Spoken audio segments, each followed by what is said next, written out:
Hello! Welcome back to my channel. It's been a minute. The day after I last uploaded, I fainted in the bathroom and broke my nose. And then it's just been really hard to restart since then. But I'm starting, it's happening, I'm doing it right now, and I'm gonna read some Am I the Villain posts. Let's just go. Am I the villain for yelling at my sister that my wedding is not her wedding? I am planning my wedding for September of this year. It's the end of summer and also the month I met my fiance. My sister Kat was supposed to get married 5 years ago, but her partner died in a motorcycle accident. She was devastated and had a hard time. Since then, she's been very gloomy and her relationships don't last long. She goes to therapy on and off. When I told my family that I was getting married, Kat was visibly sad, so my mom asked me to involve her in the planning and to ask for her opinion to make her feel like she's part of it. However, she didn't agree with my choice of September, thinking it's a bad month for a wedding. She also didn't like the colors I picked out or the dress I wanted. I tried to listen to her sometimes. At one point, she said, "I can't believe you'll be the first daughter my, not our, father is going to walk down the aisle." I was gutted by her comment. I'm not having a religious ceremony. My fiance's best friend got a license to officiate our marriage, so it's not that serious. With that in mind, I'm planning the wedding to reflect our personalities. My best friend suggested that the bridesmaids wear different colored dresses, but my sister didn't agree. She made some comments like it'll look like a gay pride parade, and you're turning your wedding into a gay wedding by listening to all your friends' suggestions. Yes, my best friend is gay, but we have similar tastes, so his opinions are highly valued because they match mine. Last week, we were organizing the entrance of our bridesmaids and best men. In our culture, we call them godfathers/godmothers, and they enter together. I told her that my best friend would enter with his boyfriend. My sister said that my wedding was going to be an absolute circus, and that as my older sister, she should make me see reason. She insisted that two men shouldn't enter the ceremony together because not all guests would understand and appreciate it. Her comments were very annoying and homophobic. Yeah. She continued with her remarks and even called my fiance to get his opinion. At some point, I was fed up and yelled, "You're out of line because this is my wedding and not yours. Have your own wedding and plan it as you want." I was very angry, and my mom came from the garden to see what was happening. Kat started crying and went to her room. It's been 5 days, and she's giving me the silent treatment. She told my mom that she won't be attending my wedding. It's very annoying. She tries to make me feel uncomfortable. For example, if she's in the kitchen and I enter, she leaves. Yesterday, my mom said I should apologize because my sister is fragile and this topic makes her suffer. However, I don't think I'm that much of a villain. My mom said that yelling at her was a villain move, even if I was right. Okay. Not the villain. There is no reason that OP should apologize, I don't think. Yeah, that's a really hard thing to go through, losing your fiance. But if being a part of this wedding is making her suffer so much, as the mother says, like, she shouldn't have been pushing her to be part of it anyway, to be honest. Like, I get that she's fragile, but she's also just being really mean and a douchebag and homophobic, and there's no excuse for that. It doesn't matter what you're going through. Like, a lot of the things that her sister is saying is just not okay. And yeah, I don't think OP's the villain. Am I the villain for exposing my mom's lifelong grudge against me because I was born on the wrong day? See, this one has been deleted, but luckily I was still able to find it, so I'm going to read it. I'm a middle child of 5 siblings, and I always knew my mom treated me differently from the rest of my siblings. It caused my parents' marriage to end because my dad made it very clear he wouldn't tolerate her being so different with me. This was after he tried to figure out why she was so different with me. A few close family knew and said it was PPD from when she had me. That apparently only affected her ability to bond with me and not any of my 4 siblings, just me, the middle kid. I have a sibling 1 year younger than me, and she bonded with her just fine. I was a teenager when I got into a fight with my mom one day, and she accused me of always hating her and never wanting her to be happy. I asked what the fuck she meant by that, and she told me that I had come on the one day she had other plans. That it was bad enough I was overdue when I was born, but I prevented her from reading a book that released that day that she'd made plans to read months in advance. She told me I just had to be born that day, so she was too tired to read it on the release day, and she was weeks behind. She said I couldn't even be born normally like my siblings, and I was a C-section baby. She told me I fucked up her plans so bad, and I never seemed to care. That she mentioned how much I cried when she was around, and how good I did with Dad. She said it made her seem like she was such a monster, and none of my siblings were like that. She told me I clearly always wanted to come between her and Dad. She was pretty serious about it too. She said I started fucking her over the day I was born. That is so much to put on your child. What the fuck? It really shocked me when she told me all this. At first I didn't want to believe it. Dad and I even did a DNA test around that time because we were like, maybe she's making up a dumb reason so we won't know she cheated, but I'm definitely my dad's kid. DNA confirmed it. My relationship with mom is as bad as the day I was born, apparently, and I get a hard time from some family friends and extended family members who see me not being close with my mom as me being shitty to her for no reason.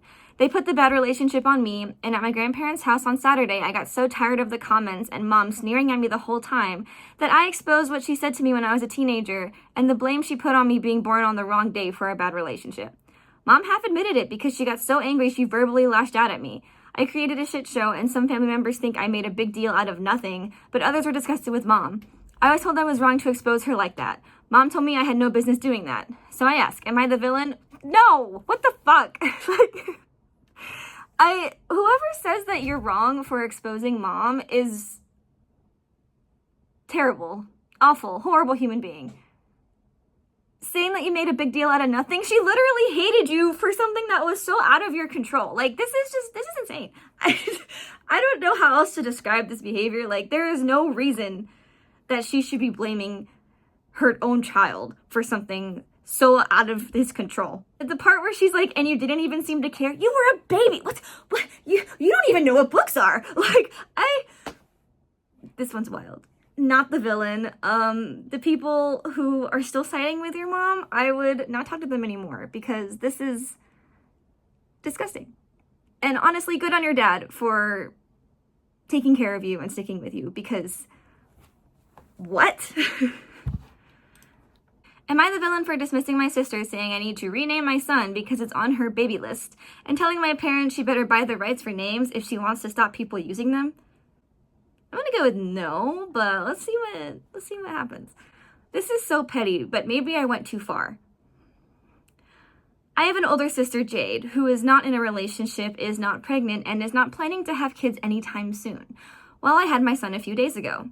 I'm not close to my family. There's a really big golden child thing with Jade, and my parents really should have stopped at their one perfect darling kid, what they call her, because I got the short end of the stick with them always. So when they found out my son's name is Finnick, Jade came and told me I could not name him Finnick and needed to rename my son because Finnick is on her baby boy name list, so she's going to use it one day and not me. I laughed in her face and told her to leave and dismissed her request by saying she had no authority in this. So it's just on her baby name list. It's not even like her, like the one name that she's like for sure gonna name her kid. It's just one of the possibilities, because that's what that sounds like to me. My parents decided to jump in the next day, and they told me I should listen to my sister and choose another name to be a good sister to Jade. Oh, okay, so Jade doesn't have to be a good sister to OP. Nice. They said to think about how Jade would feel, and she prides herself on that list. I decided to bring some snark into this, and my response was simply that if Jade wants to own the rights to names, then she better get rich fast and buy those names, because otherwise she cannot stop people from using the ones on her list. Not even me. For the record, I know it doesn't work like that. My parents started to freak out over this and basically told me I was being a bully saying things like that, and how dare I dismiss Jade. I threw them out too. And what followed was text from Jade and my parents saying I had no reason to treat them so rudely. I blocked them. I might be done. But did it go too far? Am I the villain? No. This is also ridiculous. She's not even, like, pregnant or in a relationship or gonna have a kid anytime soon, like you said. Like, does she have a copy of this list that she sends to everybody when they're pregnant? Like, hey, just so you know, all of these names are off limits. Like, I don't know. Pick a different name. Also, I have a feeling that if the roles were reversed, then Jade would probably also laugh in her sister's face, and the parents would also be like, that's an unreasonable request. So, yeah, no. I don't think you went too far at all. Am I the villain for refusing to watch a stranger's bag at the airport? I'm a frequent traveler, often solo, and I'm very conscious to take my luggage with me if I go to the bathroom or to check out the shops, as I know it's a big deal to leave it unattended in public places. It's always a pain and majorly inconvenient, but I do it anyway. So I was a bit surprised when someone asked me to watch their luggage at the Munich airport so they could go to the bathroom. I told her I couldn't watch it, also because my flight was boarding and I would be leaving in a minute. She acted very surprised and annoyed and told me it would be just 5 minutes. I said sorry, no, as I would be boarding soon. She insisted, and someone else offered to watch it for her. I proceeded to board my flight after about 5 minutes, and she still had not returned. Honestly, I also find it scary to accept to watch a stranger's luggage in an airport. My mind immediately goes to the worst case scenario. Was I the villain for refusing to watch her luggage? No, even if you weren't boarding in the next few minutes, it's still a completely reasonable thing to be like, I don't want to be liable for whatever happens. So no, I'm not gonna watch her shit.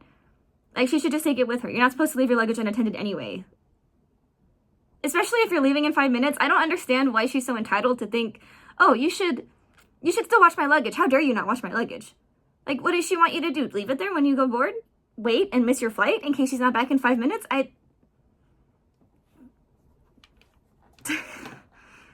No, not the villain. Would I be the villain for giving my friend's $100 ticket to another friend if she's unable to use it? Hey y'all, I'm in a spat with a friend of mine, Sally. A few weeks ago, me, Sally, and another friend decided to go see one of our favorite comedians. We agreed on a date, I bought the tickets, and they each sent me the money for their ticket.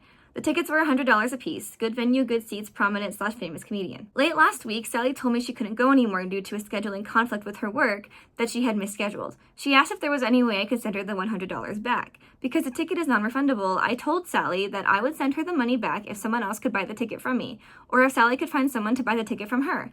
Sally agreed that that was fair. Well, now the show is a day after tomorrow, and I have no takers. One friend, Jane, said she could go, but she couldn't afford the ticket right now. Jane said she fully understood if the ticket went to someone else who could pay, but she said she'd be glad to come along if there weren't any takers by showtime and she didn't have to pay. Jane even offered to drive us all and be DD so we could drink at the show, in order to contribute as best she could. I basically told Jane that if no one had bought the ticket by the end of the show, it could go to her so it wouldn't be wasted. I followed up with Sally today to tell her no one has wanted to buy the ticket so far, and Sally said she hasn't had any luck either. I told her that if I couldn't sell it by the day of, I would give it to Jane, but that Jane couldn't pay. Sally says that in that case, I should send her $100 because I'm giving away her ticket. I argued that someone should get the ticket if it's going to go unused, but Sally says it's her ticket, and if she wants it to go unused, then it should go unused, or if she wanted to give it away, she should be the one to give it away. Yeah. I asked if she would just give it away to Jane on the day of so it wouldn't go unused, but she said no, it's the principle of the thing. She just hates the idea of her ticket that she paid for being given to someone else for free. Would I be the villain if I just gave away the ticket a few hours before showtime, or am I actually stealing something that doesn't belong to me? Yes, you would be. Edit. The vast majority of you seem to think that I am trying to give away the ticket for free. Please read the post. I did. I am trying to sell the ticket and get Sally her money back. I just proposed giving it away as a worst case scenario. Fortunately, I found a buyer for Sally this morning, which is what I was trying to do all along, obviously, as it already says in the post. Okay, now I understand the post, fine. You're not understanding that you're still giving away something that isn't yours. If Sally paid you back for the ticket, and you decide to give it away to someone that Sally, had no say over, then you should still pay back Sally that $100. Because it's Sally's ticket now. Just because it's in your possession, she paid you the money for it, she can decide what happens with it. I don't know. I think that's probably what people are trying to explain to OP, but she's not getting it. I'm glad someone was able to buy it, and the problem is solved. But yeah, no, just OP deciding to give the ticket to Jane is essentially stealing from Sally because Sally did pay for it. It is Sally's ticket. If she decides she doesn't want to give it away and she wants it to go unused, that's still up to Sally. I don't, I don't know. I don't know why this is so hard to grasp. Alrighty, well, that is all for today. I will try to be back more consistently. I really just needed to get started. Getting started is the hard part. But I did it. I just started. Look at this. I'm doing it right now. So hopefully I could just keep the ball rolling. I mean, no, I can't talk like that. I will keep the ball rolling. I will be more consistent, and I will be back tomorrow. Tomorrow. All right. If you like this video, go ahead and leave a like, maybe even a comment. If you like this content or me, go ahead and subscribe, and I will see you next time. Okay, bye.